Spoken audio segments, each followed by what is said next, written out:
A nearby undead moans and turns towards you, decapitated. Whoosh. Kriya lets loose a fan of flame from fingertips, driving back a tree of small quaints who have swooped down at the two of you. You have to keep moving, you think. You scan the nearby battlefield, looking for your next move. 20 meters or so ahead, although the maelstrom of combatants on the field, you spot Azazel's wings. Just beyond the succubus, is Ironova. Her helm is now off, her long black hair wind as she leaps into the back of a demon, wrapping her legs around him, grabbing his head and twisting it. Okay. You let go of Kriya's waist, but keep hold of her sleeve. We follow them. As you shout, you pull her. Kriya drags along a few steps, but manages to rip her sleeve away. Join your villainous friends? No, we must rescue my mother. As it is, Azazel and Ironova are moving in the general direction of Galmagus, Drala, that is. If you haven't been turned around in the chaos, yes, we'll rescue her, you shout. She is this way. Will you? Says Egra. You catch quick movement coming your way and duck a spear thrown by a boar-headed demon. Seeing that it missed you, it grunts, but it causes probably a curse and charges at you with long badger-like claws outstretched. You leap to the side with such speed that the beast misses you completely and now has its side exposed. With a slash, you open its abdomen wide and its inside slide out. It makes a terrible groan, grabs your blade with its claw. It struggles to keep standing. Your blazing weapon sizzles the demon's flesh and it squeals pathetically. You rip your blade away with ease and stab the monster where the heart ought to be. The demon falls. So their anatomy is fairly similar from the looks of it. Crack. Kriya blasts an Orthax demon with her wand, sending the lumbering brute reeling. Then down on the backside, you lunge in and slash his throat, bursting forth a cascade of dark bile-like blood. A wheezing sound comes from behind. You and Kriya look back to see that the boar-headed demon you slew is now on one knee. His eyes no longer burn with rage, hate, rather than his eyes are glazed and dead. As we slay them, they rise again, shouts Kriya. This way. You bellow as you rush towards what you last saw Azazel. As you run, Kriya shoots lightning bolts from her wand, smiting enemies that come in from side to side, while you hack down those ahead with your new strength and speed. I feel like the wand really helps, because our boy was like very much down on mana after a few shots. In the first game, fucking Anuxius, but I'm guessing that the wand really helps you conserve mana because he can shoot continuously from the looks of it. Soon there are at least as many undeads as you have contended with as there are living monsters. The silver lining is that this is just the undead appears to be just as eager to attack the demon as their intent on you. The roar of triumphant rage rises up, draining you of much of the heroic confidence you are starting to feel. A whip of fire slashes in the distance, followed by a rift cleaved in the crowd as bodies and body parts scatter. The type 6 is loose, says Egra. Type 6? You must mean the Balor. Balor is type 6, I see. Indeed, blast flames of flame rise up and you can just make out of the tall horns of the behemoth. This is perhaps 60 meters away. Hopefully on the crowded battlefield, there will be enough buffer to keep you apart. Balor nearby or not, you are now hard pressed from all sides by lesser monsters, most of them undead. You and Kriya are back to back. Perhaps Kriya's wand is depleted because the booms of the lightning are now replaced with the shouts of arcane words and the flare of, I guessed as much, flare of flames. Meanwhile, you keep your attention ahead and to the sides. You drop on the heroic power within to hack down undead and roosters alike. Rooster, we cannot withstand this, shouts Kriya behind you. Protect me as I cast. Leaning back, you see Kriya now holds up a scroll and she begins reading from it as a strange language, probably draconic. While casting the spell, she will be helpless. It's up to you to protect both of you. They will likely take some extra power. The skies are controlled by the enemy and you dare not try to fly. Few other options come to you. Transform into a giant, cast illusion soldiers for distraction. I think I'm gonna spend some favor. Turn into a giant. A brute strength, sometimes is the best way to go. The favor decreases 4, morale increases 3. Egra, a giant is perfect, you think. I agree, champion, says Egra. I kind of feel like a rooster must be saying this while smiling. Egra, a giant is perfect, you think. And they're going, oh yes, I agree, champion. That's what I think in my mind, and that's kind of cool. Your ears ring as you feel the transformation swiftly take hold. Now, at least 13 feet tall, this is expected. Which is not so expected is that you have 2 heads, one of them resembling Kriya completely with a long hair. Kriya is grinning at you. Hello, champion. This is so fucking weird. I feel weird in my neck. Actually, Kriya now standing below your waist. Continue to cast a spell, thankfully oblivious to your transformation. You swing your sword now more like a dagger to you, chopping in half an oncoming undead. More monsters are coming from the sides. With your free arm, you scoop Kriya up, although that is not something you meant to do. Evidently, Egra is controlling that side of your body. Kriya, it's me, Rooster. You don't need to panic, you say quickly. Your voice is deep. The real Kriya glances over from her scroll, sees her own face grinning in her the screws of which goes pale. Your Kriya head laughs merrily. I added this head to confuse our enemies, you lie, hoping to make sense of this unexpected development. In the spell, any panic welling up in Kriya. To her credit, she continues to recite her spell. Kriya's head laughs even harder, no doubt amused by your improv explanation. Even I'm fucking laughing, this is hilarious. Undead has wrapped his arm around your one leg. You cut the top of his head and then kick the oncoming demon, sending it flying. Life increases 2. Pain lances from your upper back. You turn to see an incubus, his hand glowing red, an arrow singing into your arm, standing high above the fray. You're sticking out as a target. There's a hiss above. You look up to see a beast with the body of a man, the head of a crow, swooping down at you. Do something, Kriya, you say. Elantrek, Kriya shouts with finality. Skull bursts with blue light, disappearing. Then a shell of crackling blue pushes out from her empty hand, encompassing you both. The shell pauses for the barest moments, then explodes out in an overwhelming wave. Whoosh. Your enemies are tossed away in all directions, their bodies broken or in pieces. The next thing you know, you're on your knees in your normal form. Perhaps Kriya's mighty spell disrupted Egra's magic. Now you have some space around you, at least 20 meters in every direction. It's nothing but scorched earth and scattered cobblestones. Yeah, this is the sort of thing that Arnuxius did not have, like a scroll that would just help him out. He sometimes just had to fucking fight physically when he was not capable of fighting physically. He had to sometimes run and like do all sorts of fucking shit. It was awful, man. It was fucking awful. Yeah, you never got the feeling of strength from Arnuxius, even when he was at the apex of his strength.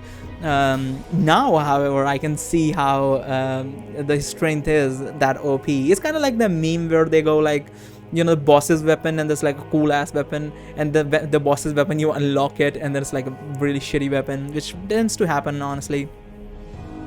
In every direction is nothing but scorched earth and scattered cobblestone. Above you, the nearby air is clean. The crow demon that had been swooping down upon you a moment ago is now gone. Kriya scrambles to her feet and is seen running in the direction of the Balor. The huge demon towers above the fray, a tempest of fire burning and rending all before him. She cannot save her mother, you think. She will burn. Aid your witch, champion. I shall aid you, urges Egra.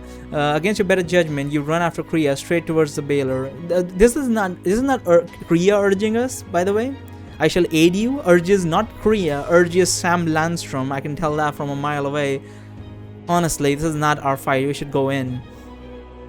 Ahead of you, Kriya reaches the outer rim of her scroll spelled circle of destruction, a heap of bodies and parts.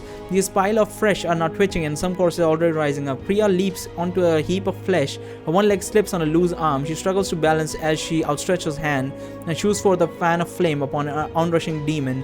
The demon screams and falls to the ground, rolling as Kriya runs past it into the fray. Soon you will be in the battle zone as well. You do not see any allies in there. For a moment you consider having Egra allow you to fly so that you could carry Kriya to Rala, but that would only make you an obvious target to the fiends in the air.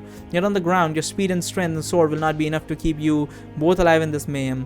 Egra must realize this too as she says, ready to spend some favor, champion? With all these undead around you, you doubt illusions will be much good, including his invisibility. You will have to keep this real on this note. On the note, Egra seems more cooperative than usual. Maybe she'll even favor you with a lightning bolt to clear the way. Finally, you could transform into something, although you'd like to continue to use your sword. Serving hands would be nice. Few transformation option comes to your mind. A lightning bolt will only keep me up for a moment. I think we need trampling speed, like fucking, what is it called? Fucking artillery. No, not artillery. Chivalry? No, not chivalry. What are those units that are on horsebacks that run with pikes like really fast? I don't remember, but whatever they are called, that. So we need speed and strength at the same time. So I'm gonna go transform into a centaur. Favor decreases 4, morale increases 3. Recalling the centaur attacked you in Kallax's lair, you have a clear picture in your mind of what to become. With the course of about 2 seconds, you'd grow a bit taller, much longer. Your legs turn into 4, and your speed picks up considerably. Your blazing sword is still in your hand, and you make good use of it, lopping off body parts of undead as you go. In no time, you're abreast of Kriya. She looks over at you with wide eyes. God's rooster? Climb aboard, you shout as you reach over and using your great strength swing her onto your back. Admire my speed and virility, you cry as you charge forward. Steering a horned demon unlucky to be in your path. Create chance and flames wash out to your right, engulfing enemies. Now that is teamwork, you bellow triumphantly. Life Crisis 2, your heroic joy is tempered by a sharp pain from behind. One of those Devil Stormers troopers have stabbed you. Unaccustomed to such a long body, large hindquarters, you weren't keeping good track of what was going on behind. Kriya blasts the burning devil with a blue bolt, sending it flat on its back. You charge forward into an almost level ruin, hoping to gain some cover for your hindquarters. There is another stab of pain as as an arrow launches into your rump. Neville's throat. You shout, leave that alone." You shout, "What? Why? Who are we saying that? Leave the rump alone." Okay. You wheel about, clip clopping as you. Wait. This might be actually dope. Like if Korea's into bestiality or something. Like fucking hell, my character has a monster cock now. Fucking a horse cock. Okay. I went to a very different direction that I intended to go with that line. You feel about clip-clopping as you chop and hack. More undead are pressing in. Perhaps they crave horse flesh. In any case, you're certainly attracting too much attention, and you're finding your horse legs a bit unwieldy in this certain where there's more rubble. Agra must have decided the fun is over, because you soon find yourself reverted to your native form. She has fallen to her hands and knees. Quickly, she gets up and lets loose another fan of flame. The two of you run from the press of undead out of the ruin and stumbling over loose bricks as you go.